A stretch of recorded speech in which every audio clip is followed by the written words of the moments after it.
Before we get into this week's episode, I want to make a plug for Art Market Minute. This is Artnet News' new micro podcast hosted by Margaret Kerrigan, who's the site's news editor Europe. It offers a weekly snapshot of essential art market news expertly compiled by the Artnet Pro editorial team. If I was trying to explain why this movement is so important and meaningful, it is because people feel a real attachment to these items. These NFTs become a piece of your identity, and they also become a sort of membership card in this broader community. It's a symbol of your values and your philosophy. Hi, I'm Andrew Goldstein, and this is The Art Angle, a podcast from Artnet News where the art world meets the real world, bringing each week's biggest story down to earth. So, as longtime listeners of the podcast know, it's been a few months since I've hosted The Art Angle because I took some time off in order to welcome a beautiful and almost unbearably cute little baby girl into this world. Well, now I'm back. And while my little baby was learning to do tummy time, another little baby was learning to crawl, walk, run, and even take flight into a twinkly new bizarro digital dimension, taking all of us along with it. Of course, I'm talking about the NFT market, which exploded this spring and has kept on exploding all year long. Today, to catch up on what I've missed in the crypto realm, I'm very happy to be joined on the show by one of the guys who lit the fuse on NFTs, Noah Davis, the head of digital sales at Christie's, who listeners may know best as the guy who sold the Beeple NFT this spring for $69.3 million, waking up the world to the dizzying potential of crypto art. It's a busy time for Noah. Right now, Christie's first on-chain NFT sale on the crypto platform OpenSea is taking place, with some of the coveted works on offer also being displayed in an immersive art exhibition down in Miami during Art Basel, Miami Beach, which is turning into a giant coming-out party of sorts for crypto art. Of course, I'd be remiss not to say that this is also a very exciting time for Artnet as well, which is about to hold its own first on-chain auction of major NFT works on December 15th in conjunction with the launch of our new Artnet NFT platform. So stay tuned for that. In any case, that's enough preamble. Let's dive in. So thanks for coming on the show, Noah. Thank you so much for having me. I take it you're having a kind of a boring year. What has 2021 been like for you? Incredibly boring. I am thirsting for action. No, it's been stimulating, to say the least. I have had more or less a trial by fire, reporting to you live from within the crucible now down in Miami. And as you say, it's sort of a coming out party. I would also say kind of a victory lap for the NFT space. Been a hell of a year, truly. So let's walk backwards a little bit. What was the career arc that brought you to become the head of digital at Christie's? Sure. So I've been working in art at auction for a little more than 10 years. When I was in college at NYU, I interned at the Gagosian Gallery in New York and Los Angeles. And then briefly, I worked for Sotheby's before I came over to Christie's to work in the contemporary art department. And after doing the contemporary art thing for quite a long time and running the online sales for the contemporary art department in New York for Christie's, I was just in the right place at the right time for the NFT moment to happen. So let me ask, what was the Christie's digital operation like when you got there?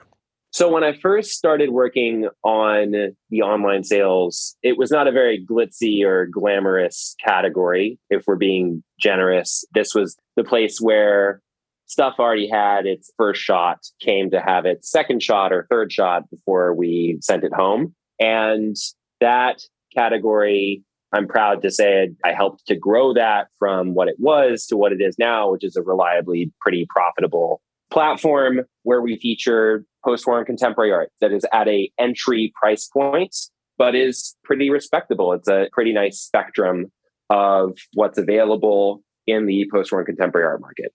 And so what is your job at Christie's exactly? What does your title encompass? Well, now I like to say that I'm just the NFT guy at Christie's because I don't really do much at all with IRL-based art anymore. I used to be extremely broadly specialized in everything entry level from post-war through contemporary, and sometimes I would consign to the evening sale sporadically, very infrequently. And now, ever since March, I've been only working in NFT-based art. But that being said, I went from doing something like $2 million in business last year to now I think we're approaching like 120 million. So it's a very humbling, terrifying kind of jolt in numbers, but has been extremely exciting too. And then before this spring, when everything kind of caught fire, how much were NFTs on Christie's horizon? Because I know that there were certain little, dips into the pond, even from a few years back. Yeah, I have to give all the credit to Anne Bracegirdle, who's no longer with Christie's now. She's brilliant, was a specialist in our photography department and was sort of our first blockchain-pilled colleague at Christie's and was really evangelizing for crypto and blockchain before anybody else. We sort of dipped our toes into this space in 2018, thanks to Anne, really, who organized, I think, our first Art and Tech Summit in London in that year, where we gave out a bunch of souvenirs, NFTs by an artist named Robbie Barat. Those NFTs, which were very broadly kind of just ignored or lost, those are now regarded as masterpieces of burgeoning NFT art history. So they're referred to as the Lost Robbies, and they can trade for upwards of $700,000 and counting. So really amazing to think that something that we gave away is now a coveted piece of real art historical import. I mean, I think that's a lesson to everybody in the art world. Just never throw out any of your swag. Keep all your swag, because you never know. Yeah, you never know. And then subsequently, more recently, the last year or two, we offered a painting that was accompanied by an NFT, so a kind of hybrid physical and NFT lot from Ben Gentili, who goes by the artist name Robert Alice. Until this year with the Beeple, those were our only sort of forays into, as you say, crypto art and NFTs. So on May 11th of this year, Christie's offered 9 CryptoPunks from the personal holdings of their creators Matt Hall and John Watkinson. So why was that significant, and what was the reaction like? So the punks are really the alpha and the omega when it comes to NFT collectibles and NFT art. I'm really liberal with my definition of art, by the way, I should say up front. I regard the CryptoPunks very much as art. A lot of people would probably argue that they're collectibles. I think that distinction is pretty pretentious and useless. So I really think of them as the beginning and the end for NFTs. This is a generative art project. Matt and John are technologists first, artists second. I think they're even kind of uncomfortable with that distinction. These 10,000 punks, none of which are identical. There's a massive amount of variety and a natural hierarchy of collectability, but then there's also a kind of sentimental attachment that people have to various traits that they really rolled out for the first time, like 3D glasses and hoodies and these different sort of very niche identifiers that are important for the crypto community. So with the punks, I think they established a kind of rule of thumb for how NFT-based art projects and collectibles can be successful and how you can build a community around them. And that is really the secret sauce. If I was trying to explain why this movement is so important and meaningful, it is because people feel a real attachment to these items. These NFTs become a piece of your identity, and they also become a sort of membership card in this broader community. It's a symbol of your values and your philosophy. It's your identity in this weird new place that is, I think, going to become critical for all of us, which is the Web3 environment. So bringing the CryptoPunks to the evening sale was as good as we were going to get in terms of a retrospective consignment, something that really celebrates of this very nascent space, but also commands the kind of price tag that we would expect to see in the evening sale. So in some ways, this was a very controversial thing. We're selling these pixelated avatars in the context of the juggernauts of 21st century and 20th century art, but also it really did make sense. There was no other option. If I was going to place any NFT in the evening sale in May earlier this year, it was going to be CryptoPunks. There was no doubt in my mind. So on March 13th, an NFT came on the auction block. Beeple's Every Days, the first 5,000 days, a collage of 5,000 digital images created by the artist Mike Winkelmann, which he had made over nearly 14 years at the rate of one per day. How did the day of the sale start out for you, and where did it go from there? So the sale, it was an online only sale, and it took place over the course of a really interminable 14 days. So the first 8 minutes were really remarkable. Again, I've been running online sales for the contemporary art department for like 4 or 5 years. Typically, you get the vast majority of your bids in the very 11th hour. The last couple of hours of bidding really is where you see the massive volume. And for this sale, we opened the bidding at $100 because we frankly had no idea what was going to happen. And my feeling was, let's just let it rip and see what goes down. So we opened the bidding at $100, and within 8 minutes, we went from $100 to $1 million, which is totally ridiculous. At $1 million, our cap kicked in for bidders, where we needed to start vetting them one by one to make sure that they could actually settle up at that level. So that's the only reason why the bidding stopped at $1 million. It would have kept going had we not had that bid cap in place. So that was absolutely stunning. And then for the rest of those 2 weeks, we were reaching out to the registrants to clear them to bid at their requested levels and getting to know these new clients, because ultimately we had, I think, more than 40 people place bids, more than 20 above the $1 million level. And all of the bidders except for 3 were new to Christie's. So that's just truly outlandish. That's never happened before by a long shot. Those kind of numbers are staggering. And that's part of the reason that I stuck around, and it compelled me to stay and give another look at what this all is and why this happened. So to dig down into that a little bit more, because this sale was an instant legend. It made Beeple the third most expensive living artist after David Hockney and Jeff Koons, and it sent shockwaves around the planet, not seen since the sale of Leonardo da Vinci's Salvator Mundi. So aside from the staggering price, there were a few unusual things about this sale. One was that instead of being consigned to auction by a collector, it was consigned by Beeple himself. Why was the sale structured like this, and how was it negotiated? The opportunity came to us via Maker's Place, who are another of the digitally native crypto art, NFT-based art exchanges out there, sort of like Nifty Gateway or OpenSea or Super Rare or Foundation, Known Origin, the list goes on. Maker's Place approached my really brilliant colleague, Megan Doyle. Megan Doyle reached out to me to ask if I'd be interested in placing an NFT in my sale, and I said yes.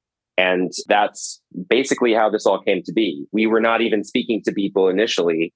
Maker's Place introduced us to Beeple, and Beeple proposed actually 2 different works for us to place in the sale. The first one was not brand appropriate for Christie's. And so I encouraged him to go back to the drawing board and come up with something. But in any case, we were talking to Mike about placing something in this sale. And his initial submission was the 5,000th entry in the Everydays project, which is just one still image. I believe it's still pinned to his Twitter. It's basically a self-portrait with Mike as a child doodling in a sketchbook. And he has all of his horrific characters hovering over his shoulder. It's like Buzz Lightyear with breasts and Kim Jong-un and sort of half naked or something. It's really terrifying. And so I said, this is cool, Mike. This is great. But can we please find something that's a little bit more appropriate for Christie's? And that's when he came back to us with the Everydays, which in my estimation kind of treats his Instagram like a Duchampian ready-made and reappropriates his entire project as this new kind of packaged work of art. And it's a kind of celebration of everything that he's done with the Everydays project. Like the boîte en valise. Yeah, there you go. Yes, exactly. So, going back to the Salvator Mundi, which was like the last time that Christie's had this shot heard around the world from the hammer of an auction, there was a line of thinking that a large part of the value of that painting was generated by the price that was paid for it, and not vice versa. In other words, that paying such an eye-popping sum, $450 million for the Salvator Mundi, is what made it incredibly famous or infamous, and therefore more useful as a tourism draw, a geopolitical game piece, what have you. So was something similar going on with the Beeple? I think it's a bit of a red herring because it happened. There's no way around this. It's a chicken and the egg kind of thing. It is the price that was paid. And certainly that's the reason why it's notorious. And I think that we get really caught up in that number, for better or worse. And the advantage of that, in my opinion, is that it onboards a ton of people into this space. It at least generates the kind of curiosity and intrigue that can lead to a lasting, meaningful engagement. And that is really what happened with me. I stuck around because I see the utility of decentralization and blockchain technology. And I see through this kind of veil, which can be kind of off-putting, right? The bro-y, over-the-top, flamboyant aspect of all of this. But there is a really brilliant application for this stuff. And it goes beyond just fine art. We're offering a musical NFT in our sale now with OpenSea, a young musician, songwriter, composer, producer. Blau is selling via NFT all of the rights to a new musical composition, a new song, a new musical production. And that, I think, is really compelling stuff. I mean, the idea of ownership and what objecthood is being challenged right now. So just to dilate on that a little bit. So when you say you buy the rights to this song, it's kind of like a microscopic version of owning the Beatles songbook, where you get all of the, royalties and the proceeds that come from owning the rights to these songs. Is that right? Mm-hmm. Yeah. So Blau is a young musician, producer, DJ, and he's created this new composition, this new production, musical production, and you are buying all of the rights to it. It's just like the Michael Jackson buying the Beatles back catalog, except there's no middleman. It's going directly from the artist to the market. So much has been made, and you mentioned this earlier, about how NFTs are bringing new clients to auction houses that they've never interacted with before. So how do you understand what's going on, and what is the spectrum of buyers that you're dealing with that maybe you didn't have the opportunity to interact with before? Yeah, well, I mean, this should come as no surprise, but the skew is much younger. It is a pretty masculine space now, which I hope will change as more people start to dive into crypto and get blockchain pilled. But for now, it's younger. It is a very global audience. These people have made a lot of their money in crypto markets where they did not put necessarily a ton of capital into this game and now have a lot to play with. So it's a pretty incredible transfer of wealth and a creation of a new, highly sophisticated but niche crowd. They're looking for something very specific.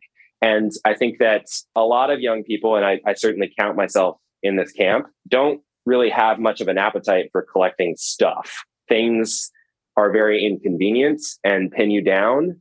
And there's something really magical about the ephemeral asset in its intangibility and in its capability to transfer ownership without actually moving around. And you don't have to worry about it. It's not something that you can put your elbow through. A lot of the people who are collecting in this space are extremely digitally native, grew up with the internet and have a great love for the utopian potential of technology and are looking forward way more so than they are looking backward. So breaking into new audiences was something that all the auction houses were desperately trying to do for years. Yeah, and sorry to just jump in, but like not just the auction houses, the gallerists too. Look at all of these art galleries that proliferated around Silicon Valley after the tech boom. And we don't have a clear picture of their books because blockchain does not exist for them yet. But I would venture a guess that those galleries are not nearly as profitable as their flagships in New York or London or Paris or LA. But it's interesting that, there was a direction that the auction houses were tacking in before NFTs that was something that galleries didn't have available to them, which is sneakers, collectibles, and wristwatches. It seemed like this was, a can opener that the different houses were using to try to get a much more youthful, global buying audience. So how do the sneaker collectors, the sneakerheads, the watch collectors, how do they intersect or not? Yeah, they don't really. I mean, actually, a lot of crypto native folks, and certainly my friends in the space are deep into watches. But I've actually sold more paintings and books and manuscripts even to crypto native folks and NFT collectors than watches or shoes.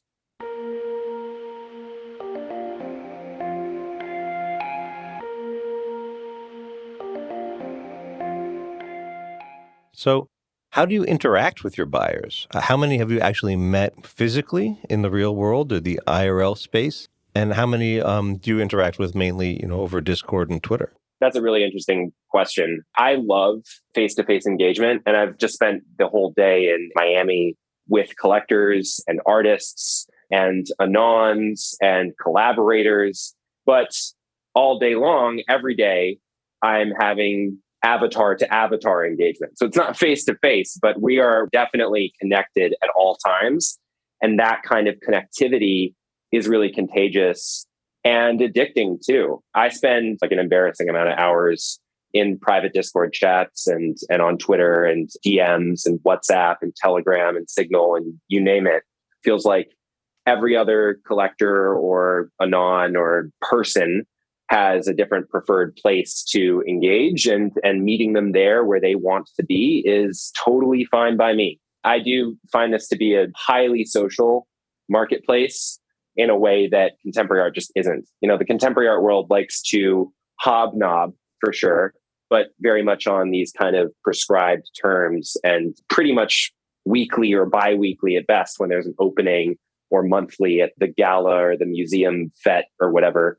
But with crypto and with NFTs, this is a 24/7 space.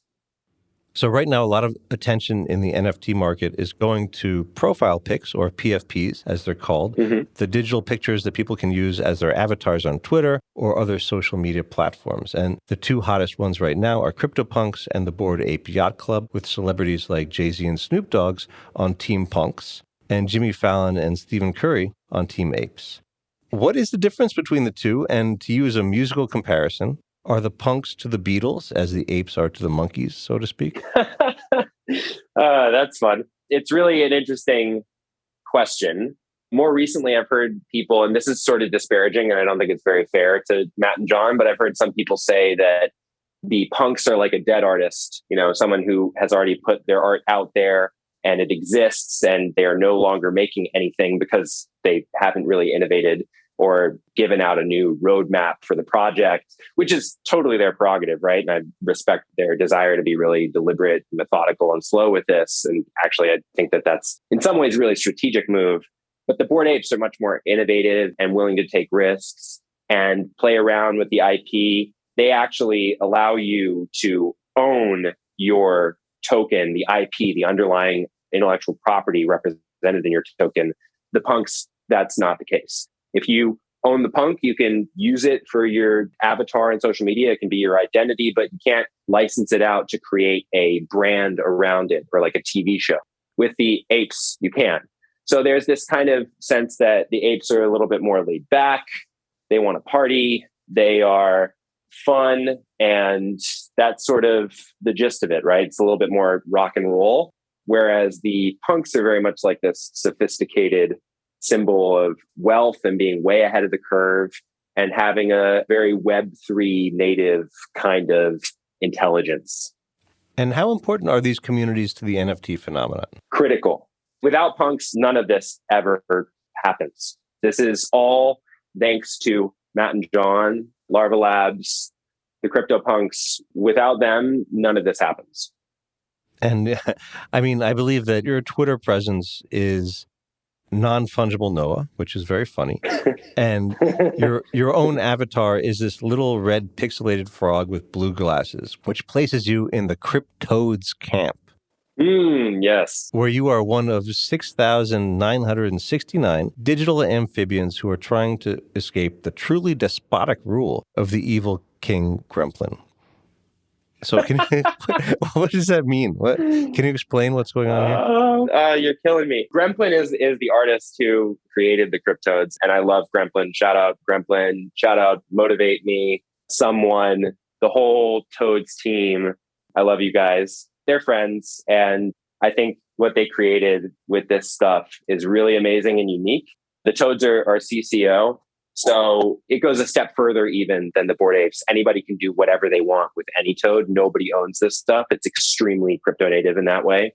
But the Toads are kind of a project without a roadmap, and that is deliberate. You hear a lot of NFT projects nowadays talking about roadmaps and deliverables and plans and making all sorts of outlandish promises about what they're going to deliver. That's when you end up in the sort of gray area where you're talking about an NFT or a security. And I don't like that. I love the idea that an NFT project is what it is. It is literally just this bunch of pixels and you can do with it what you want. That to me seems like a real gateway to a true metaverse, which I hope we're going to build. And that's a whole nother kind of topic of discussion.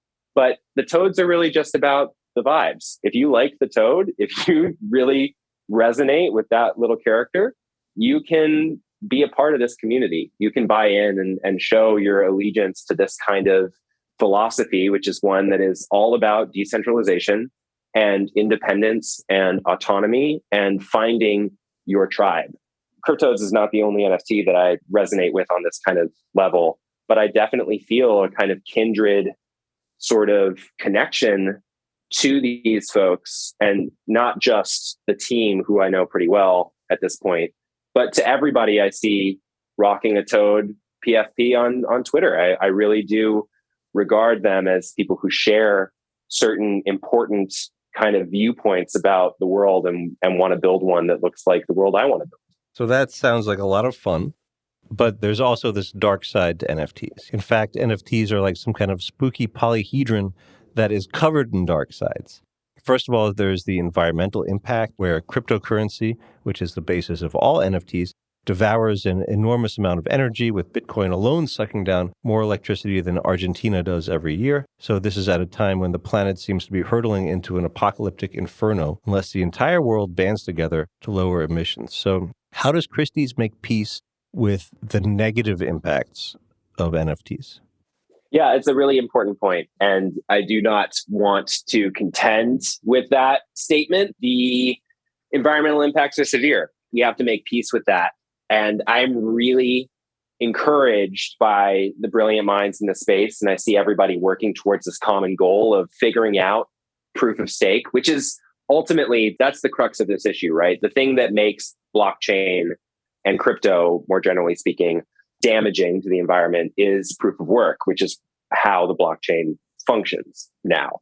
But we're swiftly coming to a kind of inflection point, I think, and a crossroads where proof of stake has to get figured out. So if we don't find the way to proof of stake on Ethereum, which is the preferred blockchain for NFTs, I think people will migrate to another solution where we can feel good about what we're doing and how we're doing it. As far as Christie's offsetting the carbon that is put out there via NFTs, it's actually a pretty small amount for us because we're just selling a couple of NFTs here and there. We're not mining cryptocurrency at Christie's, which is actually what causes most of this environmental damage. But we are looking into how we can offset it, and certainly we made commitments to being carbon neutral. Our endeavors in the NFT space are not going to distract us from those goals. And what about know your customer and anti-money laundering requirements? I mean, there's a lot of skepticism in some parts of the financial arena about how trustworthy crypto is as a financial instrument for buying anything. There are associations with the Dread Pirate Roberts, hiring contract killers via online chat rooms.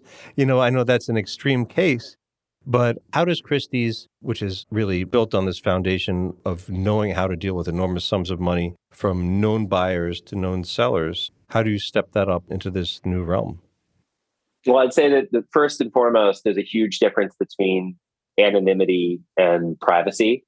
And threading that needle is not easy, but it's certainly something that we have to figure out how to do.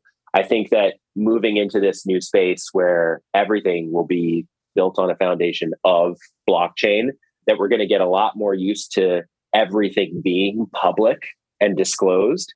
I actually think that there is much more accountability and scrutiny can be applied when a blockchain is involved.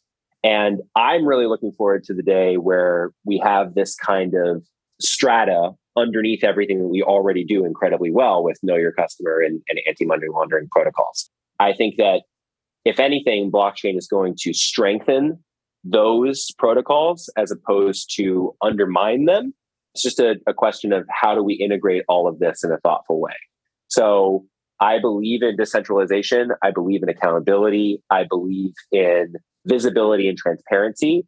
And these are all things that the blockchain actually helps, not hinders. So the last kind of point of controversy here is that there is so much volatility in NFTs, both in the underlying cryptocurrency that they're based on, and also in the NFT market itself, which has gone through a number of wild swings. And in fact, the marketing guru turned NFT entrepreneur, Gary Vee, who has actually sold a few of his NFTs through Christie's for almost $1 million cumulatively, was the headliner at the recent NFT NYC conference. And he said, and I quote, "There is an enormous amount of carnage coming, and the amount of money that will be lost is staggering.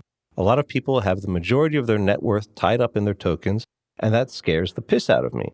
We are smack in the middle of where the majority of the conversation is about money, and that's very dangerous." So are NFTs really a wise investment, when compared to something like a Picasso, which has held and increased its value over decades and decades since the Second World War? Yeah, well, you kind of framed your questions about Beeple all around money, too. I think that it's sort of unhelpful to just fixate on that aspect of this marketplace. And certainly I agree with Gary, and I think he's a really sage and wise dude. And I share his concerns about this, too. This is not a place where you should be dumping 50% plus of your net worth into highly speculative, non-fungible tokens. You should not be that overexposed to pudgy penguins or even CryptoPunks. And I regard CryptoPunks as really stores of value at this point. I've definitely swallowed that pill, as you already know, but you have to be careful about this stuff. This is a space, again, where accountability is huge and your independence is incredible. You have more responsibility to do your own research in this space and make informed decisions than any other marketplace that exists out there, because the risks are enormous and the rewards are too. I really would compel people to think about why they want to get involved in the NFT space before they actually take that plunge. Because I'm certainly not here just to speculate and to make money. I'm here because I resonate spiritually with these people. And I want to help build a Web3 future that is equitable to artists and to creators, first and foremost, and that kind of encourages people to be their best selves. Like, I see a real opportunity here to create a wedge and to compel people to be better. That's really my goal, is to help bring awareness to blockchain and decentralization and to have a kind of redistribution of power and wealth too. That's great if that comes along with it. But more importantly, this is about seeing society trend in a direction that is healthy. I think we're clearly at the dawn of a totally new path into the future. And Clayton Christensen, the great management consultant and business guru, famously said that the technology of the future always starts out looking like a toy. And Christie's has, to its immense credit, been a major player in bringing this into the center of the table. And I wonder, how many NFTs have you sold through auction at Christie's to date? Oh, man, I don't know. I have no idea. Well, we've got, I think, around 20, a little bit more than 20 in this sale that is going to open up for bidding on the 4th. It's going to be browsable on December 1st on OpenSea. I know it's more than $100 million worth of NFTs, which is still just a totally mind-boggling, staggering number. But there are very, very, very many NFTs out there. And certainly if you think that you might be interested in owning one, there's probably one out there that's just calling your name. And are you guys doing private NFT sales, or does such a thing not exist? Well, I've helped to broker some private sales, introducing people to one another, but I see no reason to get involved in the middle when there's blockchain. We have taken a few things on consignment. We have not sold anything privately. I think that the utility of that service, when there's a blockchain involved, again, that's TBD. The jury's out there. So what do you think about the Tushin? About the Tushin? The Constitution. Oh, the Constitution. Oh, man. The Constitution DAO. I love Constitution DAO. I know very many people. In fact, the Alejandro Navia, I think, whose house I'm in right now. Thank you, Ale, for giving me a quiet room to record this. Was a member of Constitution DAO. I was really rooting for them. I was hopeful that they would win the auction. I think that it's a shame that basically their cards were on the table by nature of how a DAO works, but we're still experiencing growing pains, right, with this new amazing tool. I think that we will see a lot more activity from DAOs at auction, and certainly DAOs will get a little more sophisticated with how they conduct their business. And I think that the age of the DAO is truly upon us, and it's possibly one of the most disruptive tools in the Web3 toolkit. We've just only really scratched the surface with what DAOs can do. So for just the listeners at home, a DAO is a decentralized autonomous organization, which is kind of a collective that can jointly own an artwork or a series of artworks or a number of artworks according to certain bylaws. So Noah, where do you go from here? What does the near-term future look like, and what does the longer-term future look like? I have no idea. I've been telling people I don't have a crystal ball. Like, the closest thing that I have to a crystal ball is probably a snow globe. And so the best I can do is shake it up and see what happens. Certainly having a lot of fun doing that. My allegiance is really to this space, and any decisions I make about, what I bring to market and how I present it, those decisions are going to be informed by this audience and those kind of relationships that I've solidified in these last 6 months. I really feel a responsibility to this space to be helpful in bringing mass adoption to blockchain, and hopefully there's a decentralized future ahead of us where there's a really equitable, beautiful Web3 that we can all enjoy. And I've got one last question, which comes from a mutual friend of ours, the Artnet news columnist and Benvenuto Cellini of NFTs, Kenny Schachter. Oh, Kenny! So when are you going to start making NFTs yourself? Maybe I already have. You don't know.